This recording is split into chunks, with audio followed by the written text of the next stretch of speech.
À l'occasion de l'heure du conte, l'espace Mandela a accueilli l'auteur et illustrateur Johan Leno. L'artiste invente, écrit, dessine et raconte des histoires. Il en a présenté ici 4 aux enfants, Ma maman arc-en-ciel pour apprendre les couleurs et 3 autres autour d'un personnage un peu particulier, un ornithorynque qui s'appelle Dou. Dou et son doudou pour expliquer pourquoi il est important de ranger ses affaires. Dou prend son bain pour apprendre la propreté et Dou se couche tout seul pour apprendre à ne pas faire de caprices en allant au lit. Les enfants ont également dessiné une fresque en chantant, en prenant bien soin de se détendre.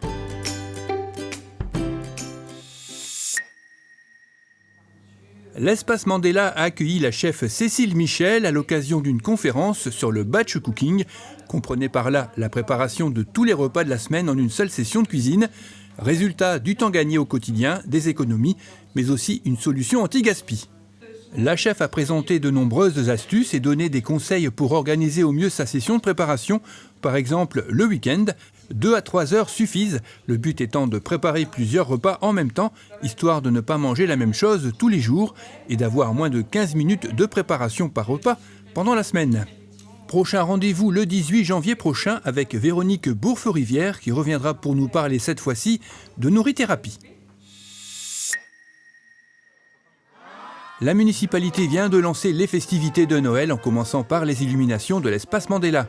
La partie musicale était assurée par la classe d'orchestre et l'ensemble philharmonique chapellois. Au programme bien sûr des musiques de Noël et pour plus de convivialité, brioche, vin chaud et chocolat chaud.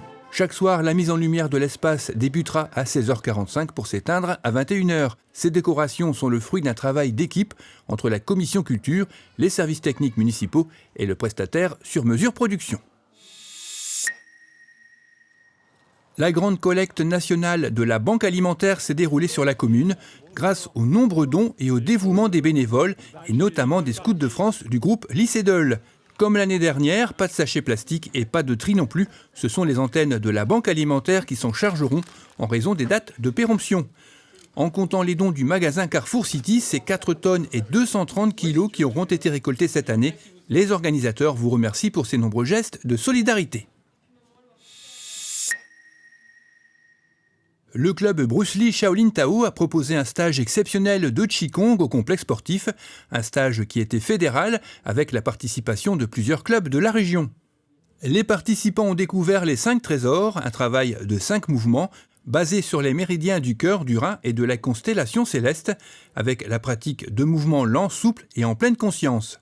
À l'issue de ce stage, son président et enseignant, Christian Declercq, s'est vu remettre le diplôme d'instructeur pédagogique fédéral de Kung Fu par le président de la Ligue WUKF, Michel Delcourt, ainsi que le diplôme de ceinture noire 6e dan. Encore bravo à lui.